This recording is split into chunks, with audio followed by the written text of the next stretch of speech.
Hoy abrimos el kiosco de la memoria para revivir 20 golosinas argentinas que desaparecieron y que aún queremos que vuelvan. Volvemos a esos recreos eternos con Tubi 3 y Tubi 4 crujientes, el perfume mentolado de los chiclets Adams, el bazooka en pomo en espiral y los tatuajes del chicle con tatús como prueba de una travesura feliz. Quédate hasta el final, porque allí te voy a revelar una golosina sorpresa y un jingle olvidado que te va a erizar la piel como la primera vez. Los Tubi 3 y Tubi 4 eran pura épica de kiosco. Dos barritas hermanas que competían por una misma gloria, la del recreo perfecto. Hay una teoría entre quienes solían comerlos, que los números en el nombre haría referencia a la cantidad de capas que cada uno tenía en su oblea. Eran obleas de varias capas, cubierta de chocolate, y la felicidad estaba en el paladar de cada niño que las comía. A diferencia de otras obleas, estas entre capa y capa tenían un relleno de chocolate. La Tubi 4 se diferenciaba de la 3, porque además en su interior traía maní y caramelo. Quienes tuvieron la suerte de comerlas aseguran que era una de las golosinas más ricas de esa época. Otra particularidad para recordar de estas obleas es que tenían un single que era muy pegadizo, el cual se solía quedar durante varias horas en la mente de todos. Esta golosina habitó los kioscos argentinos por la década del 80 y solo estuvieron esa década, porque al llegar a los 90 las retiraron de las góndolas sin ningún previo aviso y nunca más volvieron. Los chiclets Adams eran la elegancia del chicle. Venían en cajitas pequeñas, prolijas, con ese toque importado que los hacía distintos del resto. Eran unos chicles confitados que inicialmente vinieron de menta, pero luego agregaron sabores a naranja y frutilla. Los chiclets duraban poco, sí, pero tenían ese perfume mentolado o frutal que hacía sentir limpio, fresco, como si uno fuera protagonista de un comercial. Eran llamativos, porque al ser confitados eran muy brillantes, y cuando los ponías en la boca y los mordías se podía sentir de inmediato el sabor particular de la menta en esa cobertura confitada. Su empaque característico de color amarillo era fácil de reconocer. La caja se abría por uno de los extremos, y había que sacudir un poco para lograr sacar el diminuto chicle. Los que se fabricaban acá en Argentina se hacían en el barrio de Urquiza, pero hacia fines de los años 70 la planta se mudó a Escobar, hasta que cerró definitivamente. El bazooka en pomo era una rareza cara y deseada, el tesoro de los golosos con presupuesto generoso. No venía en envoltorio, sino en un tubo que parecía de dentífrico, pero en lugar de menta contenía un chicle líquido rosa y denso, que salía en espiral. La sensación era única: apretar, saborear, masticar el azúcar convertido en juego. El precio lo hacía inalcanzable para muchos y por eso tenía ese aura de lujo prohibido. Compartirlo era un acto de estatus en el recreo. Hoy sería impensable. Demasiado azúcar, demasiado plástico, demasiado todo. Pero en aquellos días bastaba un pomo de bazooka para sentirse el rey del patio. Los míticos chicles con tatuajes de He-Man y los super amigos fueron un emblema de la infancia ochentosa y noventosa, una joya efímera que combinaba dos placeres en uno, el sabor azucarado y el poder simbólico de convertirse, aunque fuera por unos minutos, en un superhéroe. Venían envueltos en papel metalizado, con colores estridentes y dibujos que hoy serían objetos de colección. Los más fanáticos los coleccionaban, los intercambiaban, los lucían con orgullo en los recreos o en la vereda del barrio. Los chicles con tatuajes fueron más que una golosina, fueron un puente entre la infancia y la fantasía, un eco de aquellos días donde los héroes vivían en la piel. Los pochoclos Josecito saborizados fueron la primera versión local del snack gourmet, aunque nadie los llamaba así. Venían en bolsitas cerradas, con sabores que desafiaban la lógica: naranja, manzana y frutilla. Abrir una era un viaje olfativo a otra dimensión, una mezcla de maíz dulce, fruta artificial y nostalgia. Eran dulcemente pegajosos, a veces duros, pero irresistibles. Las manos quedaban brillosas de azúcar y colorante. Lo mejor era ese momento en que la bolsa se inflaba con aire y el aroma se escapaba. Los pochoclos Josecito fueron el puente entre la feria y el kiosco, y aunque el sabor era imposible de clasificar, el recuerdo es imborrable. El alfajor Dieguito Maradona de Bagley, lanzado en 1989, fue el sueño comestible del ídolo. Tenía su nombre, su rostro, su firma.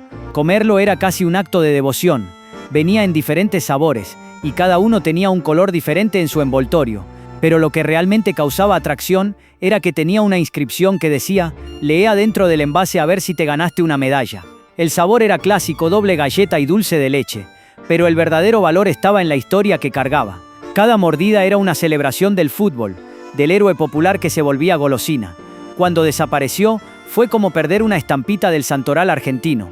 El alfajor Dieguito no se destacaba por su sabor, pero los niños lo pedían porque era la cara de su ídolo.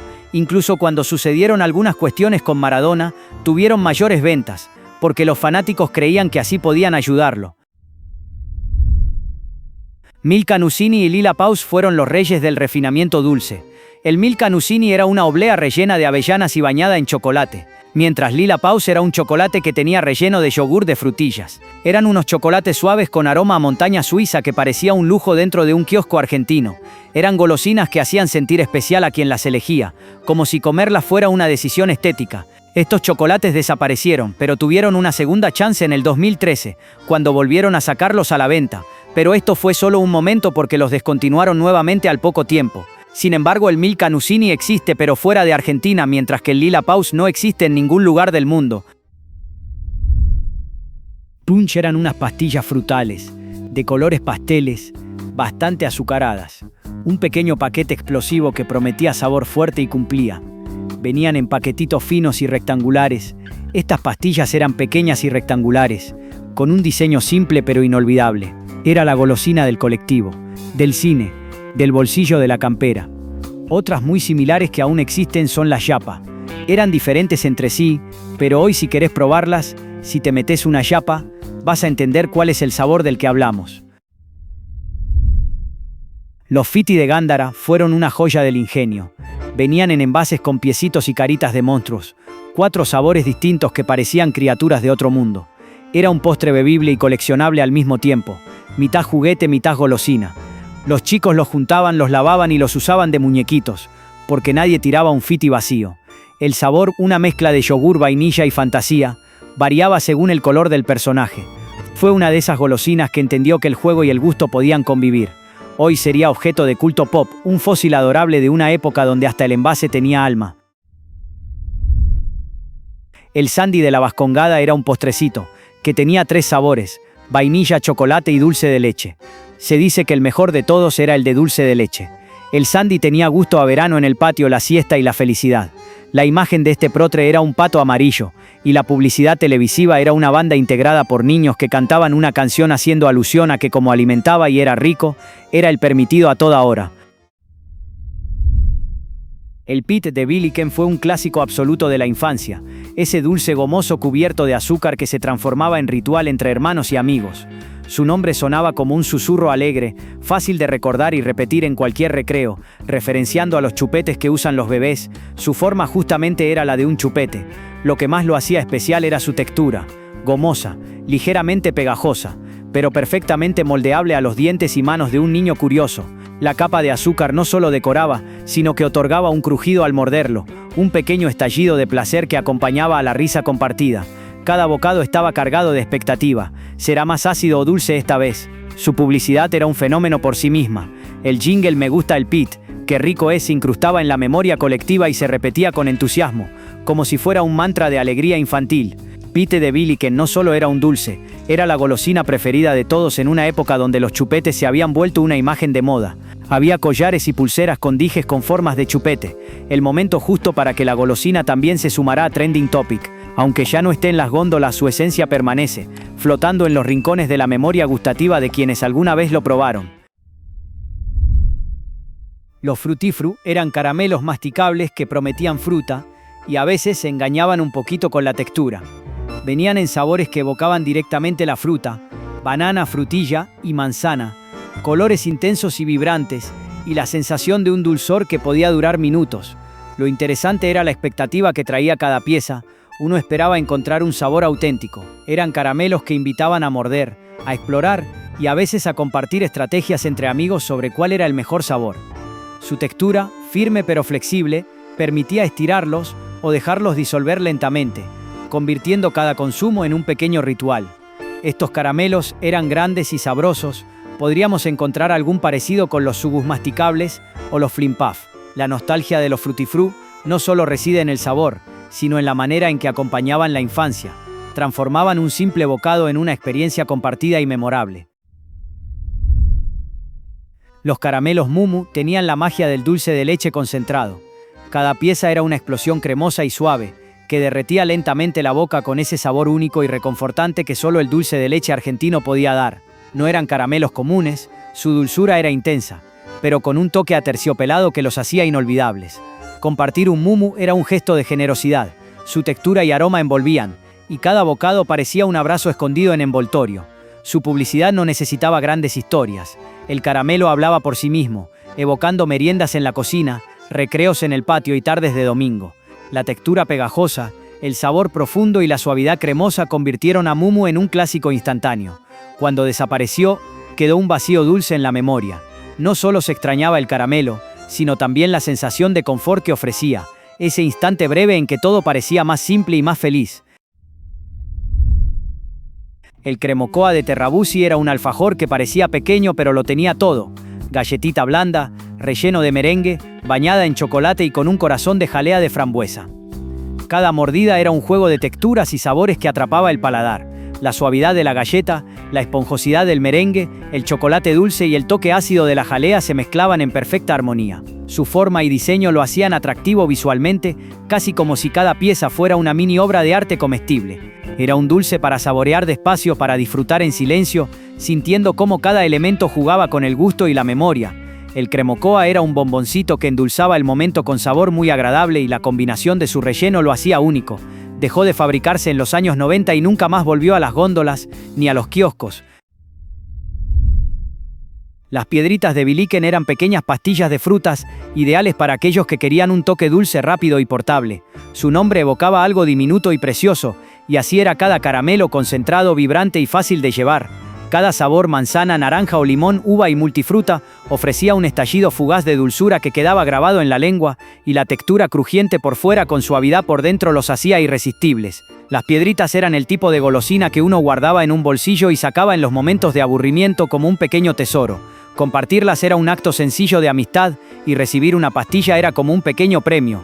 Venían en unas latitas circulares que se coleccionaban, al igual que las sorpresitas que traían adentro también de colección.